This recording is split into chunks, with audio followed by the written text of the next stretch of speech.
السلام علیکم جناب، السلام علیکم. کیسے ہیں آپ لوگ؟ دیکھیں،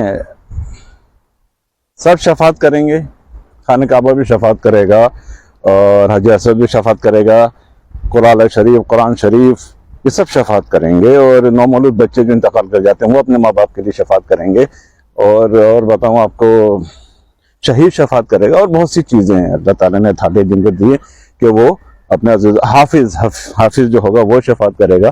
اپنے خاندانی 40 لوگوں کے جو بھی سب شفاعت کریں گے. اور کوئی لوگ ان معاملات میں سب متفق ہیں. کوئی دلائل نہیں مانگتا، کوئی ثبوت نہیں مانگتا، نہ قرآنی نہ حدیث کے حوالے سے. سب ایکسیپٹ کرتے ہیں ہاں یہ شفاعت کریں گے. نہیں، جس ہستی کی وجہ سے یہ ان چیزوں کو اللہ تعالیٰ نے تھاٹے دیے شفاعت کے لیے، جب اس ہستی کی بات آتی ہے تو شفاعت کی بات آتی ہے تو فوراً دلائل مانگے جاتے ہیں، فوراً ثبوت مانگے جاتے ہیں. تو یہ بدبختی نہیں تو اور کیا ہے؟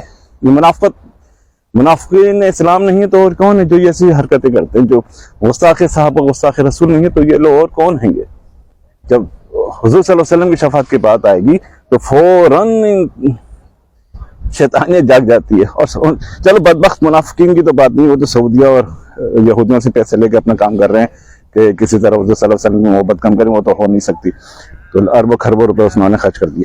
لیکن مجھے افسوس، اور بغیرتی یقین کریں، مجھے جو افسوس ہوتا ہے ان بغیرت لوگوں پہ ہوتا ہے جو بلا سوچے سمجھے ان ملاؤں کے پیچھے، ان گستاخوں کے پیچھے، منافقین کے پیچھے فوراً چلنا شروع ہو جاتے ہیں. میں مسجد میں اذان دیتا ہوں تو جب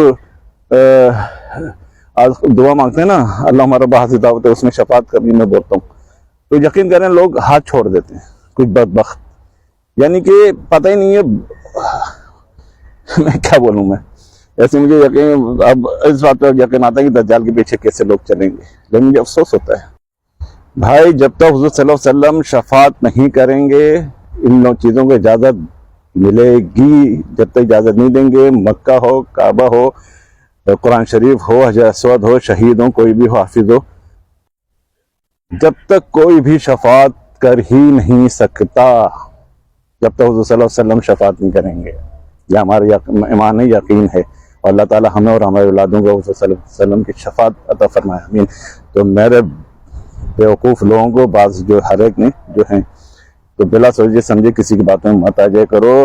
کچھ عقل کے بھی لیا کرو کہ یہ بول کیا رہا ہے اور کہہ کیا رہا ہے. یہ تو اللہ تعالیٰ ہم سب کو، دیکھو اللہ تعالیٰ کو ہر گناہ اللہ معاف کر دے گا، سوائے اللہ تعالیٰ اپنے پیاروں کے ساتھ گستاخی کو معاف نہیں کرے گا.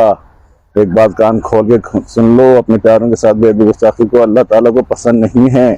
تو یہ چیزیں بے ادبی گستاخی میں آتی ہیں، یہ جو لوگ کرتے ہیں اور یہ مولانا کرواتے ہیں. وہ تو پیسے تو لے کے اپنا پیٹ بھر رہے ہیں. چلو دنیا میں تو ان کو مل رہا ہے، لیکن تم تو دنیا اور آخرت میں بھی برباد ہو جاؤ گے ان کے پیچھے چل چل کے. اگر میری بات کسی کو سمجھ میں نہیں آ رہی تو ذرا غور کرے، سنے، دوبارہ سنے اور پھر غور کرے کہ میں نے صحیح کہا کہ غلط کرا. سب کی شفاعتیں آپ مان رہے ہو، اور جس کی وجہ سے شفاعتیں ساری ہیں اس کے لیے آپ دلائل مانگ رہے ہو. بغیرتی کی بات نہیں ہے، کتا پنا نہیں ہے. یہ پھر بولتے ہو کہ یہ باتیں سخت کر دے. سخت کیوں نہیں کروں بھائی؟ چلو اپنا خیال رکھیے گا. ہو گیا.